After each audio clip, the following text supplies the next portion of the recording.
আসসালামু আলাইকুম প্রিয় দর্শক, দর্শকের কথা অনুষ্ঠানে আপনাদের সকলকে আমন্ত্রণ জানাচ্ছি। আজ আমি একটিমাত্র কন্টেন্টের যে কমেন্টস সেটা নিয়ে কথা বলছি না, একাধিক কন্টেন্ট আমি নিয়েছি বিভিন্ন জায়গায়, এমনকি অন্য মঞ্চ থেকেও দু একটা মন্তব্য নিয়েছি। মোটামুটি আপনারা বুঝতে পারবেন যে আপনার বিভিন্ন রকম যে রাজনৈতিক দলগুলো যে বিভিন্ন রকম আশ্বাস দিচ্ছে, ফ্রি ইন্টারনেট অথবা বেহেশতের টিকিট, সেটাও আছে। আবার ইলেকশনে ইঞ্জিনিয়ারিং হবে কিনা, ভোট কেমন পড়বে, এ সমস্ত বিষয়গুলো আজকের আলোচনায় আসবে। তো আমি প্রথম যে কমেন্টটা পড়ছি সেটা ওই ফ্রি ইন্টারনেট বিষয়ক যে কন্টেন্টটা ছিল সেখান থেকে নেওয়া হয়েছে। সরওয়ার হোসেন লিখেছেন, মাসুদ ভাই, যদি এমন আশ্বাস পেতাম যে ইন্টারনেট ডাটা এবং রিচার্জে কোনো নির্দিষ্ট মেয়াদ থাকবে না, তাহলেই আমরা খুশি। আমাদের দেশের মানুষের চাহিদা অনুযায়ী এটাই যথেষ্ট। ভালো থাকুন, সুস্থ থাকুন, নিরাপদে থাকুন। ওনার বক্তব্য হলো, ভাই, ফ্রি ইন্টারনেট চাই না, যে ইন্টারনেটটা আমাদের দেওয়া হয় তার জন্য মেয়াদটা না থাকে, এটা হলেই তারা খুশি। আমানুল কবির লিখেছেন, ফ্রি ইন্টারনেট দরকার নাই, চাঁদাবাজি আর দুর্নীতি বন্ধ করলেই হবে। দেখুন আসলে মানুষের চাহিদা কত কম, কাজে মানুষকে অত লোভ দেখিয়ে কোনো দরকার নাই। মাসুদুর রহমান লিখেছেন, মাসুদ কামাল, আমি আপনার ভিডিওগুলি নিয়মিতই দেখি, কারণ আপনার বিশ্লেষণগুলো অনেক যুক্তিসঙ্গত মনে হয়, কিন্তু আজকের বিষয়টিতে আপনার ধারণায় একটু ঘাটতি আছে। বর্তমানে উন্নত বিশ্বসহ আফ্রিকার অনেক দেশ যেমন কেনিয়া, জাম্বিয়া, এমনকি উগান্ডাতেও এরকম ফ্রি ইন্টারনেটের ব্যবস্থা আছে। তারা পারলে আমরা পারবো না কেন? পরিকল্পনা বাস্তবসম্মত কিনা সেটা চিন্তা করুন। আর যদি দেখি পরিকল্পনার পরই উড়ে গেছে, পরে আছে শুধু কল্পনা, তাহলে 5 বছর পরে বিচার করার সিদ্ধান্ত তো আমার আপনার হাতে থাকছেই। আমি মনে করি পরিকল্পনাটি বাস্তবসম্মত ও সময় উপযোগী। মিস্টার মাসুদুর রহমান সাহেব, আপনাকে আমি আপনার অবগতির জন্য বলি, পরিকল্পনা ভালো, অবশ্যই সময় উপযোগী, কিন্তু বাস্তবসম্মত নয়। বাস্তবসম্মত নয় এই কারণে যে আপনি এ ধরনের কাজ করতে পারলে খুবই ভালো হবে, কিন্তু আপনার কি সেই সামর্থ্য আছে কিনা সেটা আমাদের ভেবে দেখতে হবে। যে কথাটা ওখানে বলেছেন উনি, মিস্টার মাহাদি আমিন, ওনার কথা থেকে এটুকু বোঝা যায় যদি সারা দেশে সকলের জন্য ফ্রি ইন্টারনেটের ব্যবস্থা করেছেন, সেটা উনি পারবেন না ভাই। আমি আমার অভিজ্ঞতা থেকে বলছি, যা দেখেছি এ পর্যন্ত গত কয়েক বছরে। আর আপনি যে 3টা দেশের উদাহরণ দিলেন, আমি আপনার অবগতির জন্য জানাই, আপনি আরেকবার চেক করে দেখতে পারেন, গুগলে চেক করলে পাবেন, কোনো সমস্যা নেই। এই 3টা দেশের কোনোটাতেই ফ্রি ইন্টারনেট নাই। উগান্ডা এবং কেনিয়ায় কিছু কিছু শপিং মলে ইন্টারনেট ফ্রি আছে, কিছু কিছু রেস্টুরেন্টে আছে। এরকম রেস্টুরেন্টে ফ্রি ইন্টারনেট তো আমাদের দেশেও আছে। এটা ওই রেস্টুরেন্টগুলো অথবা শপিং মলগুলো তাদের ব্যবসায়িক স্বার্থে এটা করে থাকে, যাতে নাকি লোক বেশি বেশি ওখানে যায়, কিন্তু মোটের উপর ফ্রি ইন্টারনেট নাই ওই দেশে। যাই হোক, আমি পরে মন্তব্যে যাচ্ছি। শিমুল যশোর লিখেছেন, বাংলাদেশের মানুষ দেশকে নয় দলকে ভালোবাসে, এটাই বাস্তব। আগামীতে যে সরকার গঠন করবে সে এই দেশ চালাতে পারবে না। ইউনূস সরকার দেশের অর্থনীতি এমন এক পর্যায়ে নিয়ে গেছে যে সেখান থেকে বেরিয়ে আসতে গেলে মিনিমাম 5 বছর লেগে যাবে। আমি গ্যারান্টি দিয়ে বলতে পারি, যে দল ক্ষমতায় আসবে সেই দল সবচেয়ে বেশি ক্ষতিগ্রস্ত হবে। 3 মাসের মধ্যে নির্বাচন হলে আজ এই পরিণতি দেখতে হতো না। কি হবে এই দেশটির উপায়? শিমুল সাহেব, আমি আপনার সঙ্গে একদমই একমত। এই নির্বাচনটা যদি টেনে টেনে 1.5 বছর পর্যন্ত নিয়ে না আসা হতো, তাহলে নতুন একটা রাজনৈতিক দল এসে দেশটাকে গড়তে পারত। এই 1.5 বছরে এই অন্তর্বর্তীকালীন সরকার নিজেদের অযোগ্যতা দিয়ে এই দেশটাকে এমন একটা জায়গায় নিয়ে গেছে, নতুন যে সরকার দায়িত্ব নেবে তারা এসে বিপদে পড়বে। মনসুর আবু লিখেছেন, বর্তমান সরকারের অধীনে নির্বাচন নিরপেক্ষ হবে না। বিএনপির ফাঁদে পড়ে গেছে। তাদের উচিত ছিল কেয়ারটেকার সরকারের দাবি করা। বর্তমান সরকারের প্রধান কাজ ছিল কেয়ারটেকার সরকার ব্যবস্থা ফিরিয়ে আনা। আবারও বর্তমান এবং পরবর্তী নিরপেক্ষ নির্বাচনের আশঙ্কা থেকে গেল। আশঙ্কা নয়, কেয়ারটেকার সরকার ব্যতীত নিরপেক্ষ নির্বাচন সম্ভব নয়। বিএনপি কেন বুঝলো না এটা ইসলামী দলের সরকার? ইমরুল লিখেছেন, 25 থেকে 30% ভোট পড়বে, এর চেয়ে বেশি হবে না। কারণ মানুষের মধ্যে ভোটের আকর্ষণই নাই। রেজাউল করিম লিখেছেন অন্তর্ভুক্তিমূলক নির্বাচন না, তাই লোকজনের আগ্রহ নেই। এটা কিন্তু একটা কারণ হতে পারে আসলে। মুজাম্মেল হক লিখেছেন এই নির্বাচনে জামাত পাশ করবে এবং সরকার গঠন করবে এবং এই ফলাফল বিএনপি মেনে নেবে না, পরবর্তীতে দেশে একটি গৃহযুদ্ধ হবে। এটাও কিন্তু আমি একদম উড়িয়ে দিচ্ছি না। জসিম ভুইয়া লিখেছেন আমি ঢাকা থেকে চট্টগ্রাম গেছি ইদানিং এবং ঢাকা থেকে পটুয়াখালী গেছি শুক্রবার শনিবার, কিন্তু কোথাও কোনো উৎসাহ উদ্দীপনা দেখিনি, মানুষের তেমন আগ্রহ নাই এই নির্বাচনে।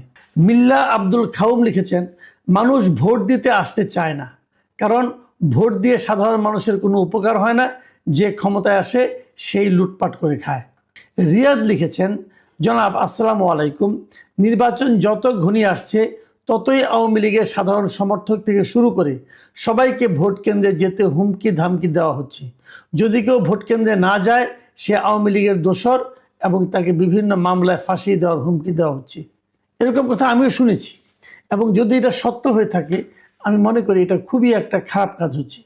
মানুষের যেমন যাকে ইচ্ছে তাকে ভোট দেওয়ার অধিকার আছে, মানুষ যদি ভোট না দেয় এটাও কিন্তু তার অধিকারের মধ্যেই পড়ে। ইসমাইল হোসেন লিখেছেন নির্বাচন দিয়ে জনগণ কি করবে? দেশে নেই গণতন্ত্র, নেই মানবতা, নেই বাক স্বাধীনতা, নেই আইনের শাসন। বিগত 17 মাস যাবৎ চলছে মব, সন্ত্রাস ও জঙ্গিদের শাসন। সাধারণ মানুষ আজ ভীত সন্ত্রস্ত। ভোট নিয়ে মানুষ ভাবছে না, মানুষ শান্তি নিয়ে ভাবছে। শাহানা বেগম লিখেছেন আসসালামু আলাইকুম স্যার, আমি থাকি ঢাকায়, কিন্তু আমি যখন বাড়িতে ফোন দেই আমার ভাইয়া ভাবি বলে যে নির্বাচনের খবর কি। ওনারাও জানে না যে নির্বাচন আদৌ হবে কিনা। আর একটা রিকোয়েস্ট স্যার, আনিস আলমগীর স্যারের জামিনের বিষয় নিয়ে একটু কথা বলবেন। সোশ্যাল মিডিয়াতে দেখেছি আদালতে নিয়ে যাওয়ার সময় উনি বলে কান্নাকাটি করেছে। না ভাই, এটা ঠিক না, উনি কান্নাকাটি করেছে বলে আমি শুনিনি, বরঞ্চ আমি জানি যে উনি খুবই শক্ত আছেন। গাজী তারিক লিখেছেন বর্তমান সরকার বিএনপির মাথায় হাত রেখে মনে প্রাণে চেষ্টা করছে জামাত এনসিপিকে যে কোনো মূল্যে ক্ষমতায় আনার। বিষয়টি বিএনপি কতটুকু বুঝে আমি জানি না। ধন্যবাদ আপনাকে। ইশরাত ফাহিমা কথা লিখেছেন 12 ফেব্রুয়ারি নির্বাচনে একই দিনে সংসদ নির্বাচন এবং জুলাই সনদের উপর গণভোট অনুষ্ঠিত হবে।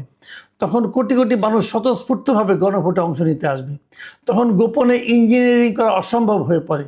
বর্তমানে দেশের সব রাজনৈতিক দল প্রকাশ্যে প্রচারণা চালাচ্ছে এবং বিদেশি পর্যবেক্ষকরাও মাঠে রয়েছে। এ ধরনের কঠোর আন্তর্জাতিক ও অভ্যন্তরীণ নজরদারিতে কোনো গোপন ইঞ্জিনিয়ারিং সম্ভব নয়। ভাই, আপনার এই চিন্তা বাস্তবে পরিণত হোক এই প্রত্যাশা করি। রাকিবুল শুভ লিখেছেন নির্বাচন না হওয়ার সম্ভাবনা 80 থেকে 90% এবং 7 থেকে 8 তারিখের মধ্যে বিএনপি নির্বাচন বয়কট করার সম্ভাবনা রয়েছে। ভাই শুভ সাহেব, আপনি এরকম সম্ভাবনা কোথায়, কিসের উপর ভিত্তি করে বললেন? একটু ডিটেল বললে আমরা উপকৃত হতাম। কিন্তু আমি কিন্তু ব্যক্তিগতভাবে মনে করি না যে নির্বাচন স্থগিত হওয়ার সম্ভাবনা আছে এবং বিএনপি নির্বাচন বর্জন করবে, এটাও আমার কাছে মনে হয় না।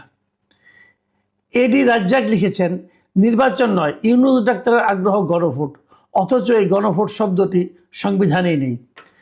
রাজ্জাক সাহেব, আপনি ঠিকই বলেছেন, আসলেই গণভোট কিন্তু সংবিধানে নেই এবং এটা সম্পূর্ণভাবে বেআইনিভাবে আমি মনে করি চাপিয়ে দেওয়া হচ্ছে। হারুন রশিদ লিখেছেন শিবির এবং এনসিপি যে ধরনের মব কালচার প্রচলন করেছে এই জন্য জনগণের মধ্যে ভয় কাজ করছে। বিশ্ববিদ্যালয় নির্বাচন ব্যবস্থাকে যে ধরনের কলুষিত করার চেষ্টা হয়েছে, ঠিক জাতীয় নির্বাচন এর চেয়ে বেশি হতে পারে। হ্যাঁ, ইলেকশন ইঞ্জিনিয়ারিংয়ের সম্ভাবনা উড়িয়ে দেওয়ার সুযোগ নেই। রমজান আলী লিখেছেন মাসুদ ভাই, আমি বহুদিন লিখেছি এদেশের নির্বাচন ততদিন সুষ্ঠু হবে না যতদিন সাধারণ মানুষ জাতীয় রাজনীতির নামে দলীয়করণ থেকে দূরে না সরবে। প্রার্থী ভালো মন্দ যাচাই না করে মার্কায় ভোট দেয়, এটাই জাতির জন্য অভিশাপ। শফিকুল ইসলাম শুভ লিখেছেন মাসুদ কামাল ভাই, এই নির্বাচনে সর্বোচ্চ ভোট পড়বে 35 থেকে 40%।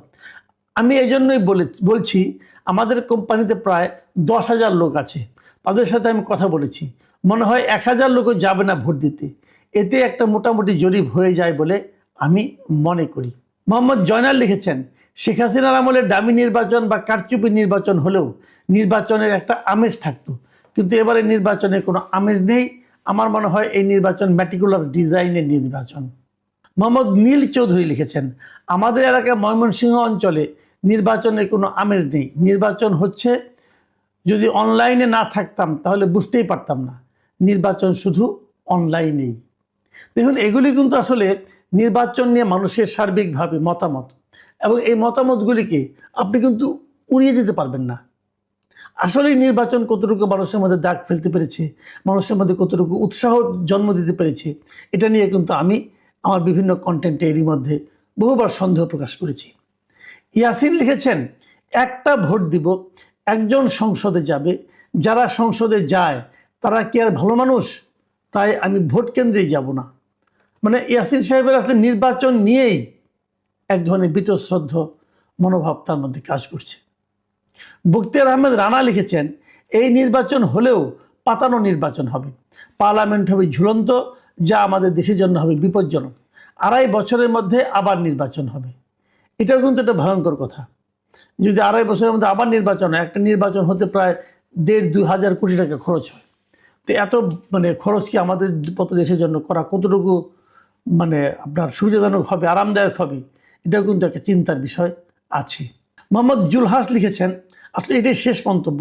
এই মন্তব্যটা একটু নির্বাচনের বিষয় না, একটু নির্বাচনের বাইরের একটা বিষয় নিয়ে উনি মন্তব্য করেছেন, এবং এটাকে গুরুত্ব বিবেচনা করে আমি আপনাদেরকে পড়ে শোনাচ্ছি। মোহাম্মদ জুলহাস লিখেছেন, মাসুদ ভাই সালাম নেবেন, আপনার প্রত্যেকটি আলোচনা এমন মনোযোগ সহকারে দেখি, আপনার তথ্যভিত্তিক আলোচনা আমি গর্ব করি, এবং আপনার নিকট থেকে অনেক কিছু শেখার আছে, সেটা জনগণের আছে, দেশেরও আছে। আপনার কাছে আমার একটা অনুরোধ, আপনি সম্মিলিত 5 ব্যাংক নিয়ে একটা ভিডিও বানান, যাতে 75 লক্ষ পরিবারের একটু একটু উপকার হয়। সবাই আপনার জন্য দোয়া করবে, যে গভর্নরের কারণে এই অবস্থা।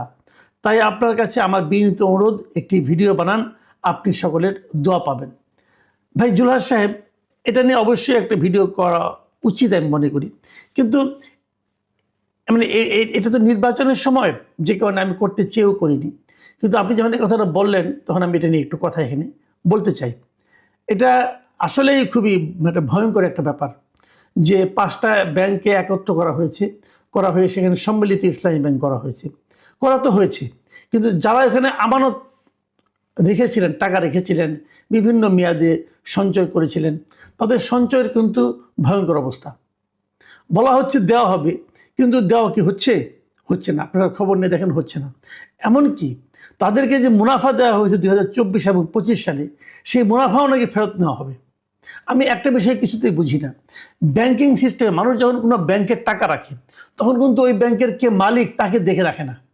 মানুষ টাকা রাখে, যে যত ব্যাংক আছে দেশে, প্রত্যেকটা ব্যাংকের অভিভাবক হচ্ছে বাংলাদেশ ব্যাংক। বাংলাদেশ ব্যাংক হলো সরকারের।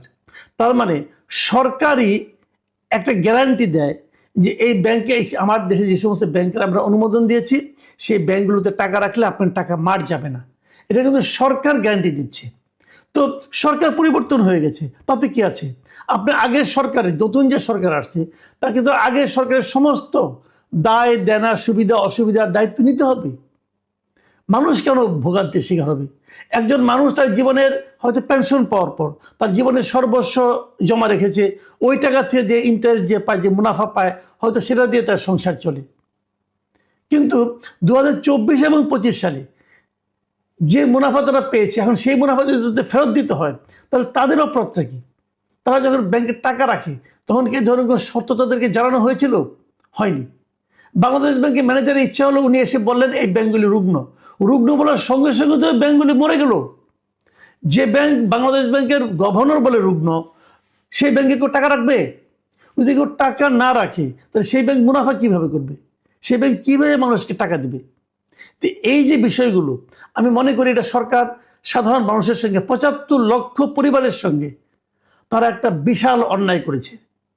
বাংলাদেশ ব্যাংকের যিনি গভর্নর আছেন, ওনার বেশ কিছু কিছু ক্ষেত্রে কোনো সিদ্ধান্তের জন্য উনি হয়তো মানুষের কাছ থেকে প্রশংসা পেয়েছেন, কিন্তু এই 5টি ব্যাংকে একত্র করে উনি এবং তাদের গ্রাহকদেরকে বঞ্চিত করে, আমি বঞ্চিতও বলবো না, আপনি গ্রাহকদেরকে প্রতারণা করেছেন, আপনি গ্রাহকদেরকে ক্ষতির মুখে ঠেলে দিয়েছেন। এটা করে আপনি যে অন্যায় করেছেন, এই অন্যায়ের কোনো ক্ষমা নেই। আমি মনে করি এই অন্যায়ের দায় এই সরকারের উপর বর্তাবে। সরকার কি সেই দায় নিতে চাইবে? না নিলে এই মানুষগুলো হয়তো কিছু করতে পারবে না, আপনাদের মারতে পারবে না, ধরতে পারবে না, কিন্তু এদের অভিশাপ আপনাদের সারা জীবন বয়ে বেড়াতে হবে। আমি মনে করি বাংলাদেশ ব্যাংকের উচিত হবে প্রয়োজনে টাকা দিয়ে তাদেরকে হেল্প করে এই সমস্ত লোকগুলির যারা যার যা মুনাফা ছিল এবং যার যা আমানত আছে সেগুলি ফেরত দেওয়ার ব্যবস্থা করা। প্রিয় দর্শক, আপনারা ভালো থাকবেন। এখন এ পর্যন্তই।